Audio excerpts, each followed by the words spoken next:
Mushroom বা ব্যাঙের ছাতা কিভাবে সহজেই মাশরুম ভাজি শিখলাম সেটার ভিডিও নিয়েই চলে আসলাম। বাংলাদেশে ২০ প্রকারের ওয়াইল্ড মাশরুম পাওয়া যায়, বাট এটা চাষ করা মাশরুম। সকাল সকাল এই মাশরুম রান্নার যোগ্য কিনা দেখে হারভেস্ট করে নিয়ে এসেছে গ্রামের একজন লোক। বাবা মাশরুমগুলোকে সুন্দর করে হাত দিয়ে চেক করে নিচ্ছে যে এটা আসলে খাওয়ার যোগ্য কিনা। তারপরে বাবা সুন্দর করে সাইজ মতো করে বেছে নিচ্ছেন। মাশরুমগুলো কিন্তু দেখতে অনেক ভালো ছিল এবং এই মাশরুমগুলো একটু কালচে হয়ে গেলেই খাবারের অযোগ্য হয়ে যায়। কারণ সঠিক সময়ে মাশরুম হারভেস্ট না করলে মাশরুমগুলোতে পোকা তৈরি হয়ে যায়, যা কখনোই খাওয়া সম্ভব না।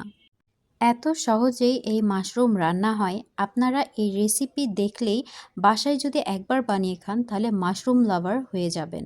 বেছে নেওয়া হয়ে গেলে আমরা ভালো করে ধুয়ে ঝুড়িতেই পানিগুলো ভালো করে ঝেড়ে নেওয়ার জন্য রেখে দিব।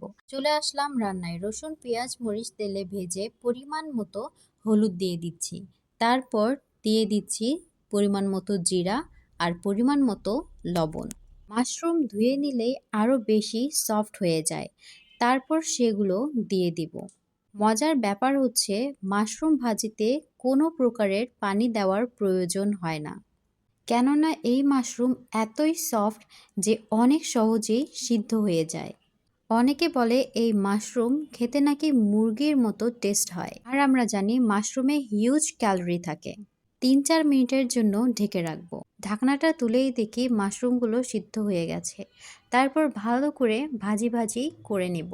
সুন্দর করে ভাজি ভাজি করে নিলেই কিন্তু আমাদের এই মাশরুম ভাজা খাওয়ার যোগ্য হয়ে যাবে। এটা এত মজার যে বলার বাইরে। অস্থির লেভেলের মজাদার এই রান্না অবশ্যই একবার হলেও বাসায় চেষ্টা করে দেখবেন এবং খেয়ে দেখবেন এই মাশরুম খেতে কেমন হয়েছে। আমার ফার্স্ট ট্রাই রান্নাটা কিন্তু অনেক মজা ছিল। আজকের ভিডিও কেমন লাগলো কমেন্ট করে অবশ্যই জানাবেন।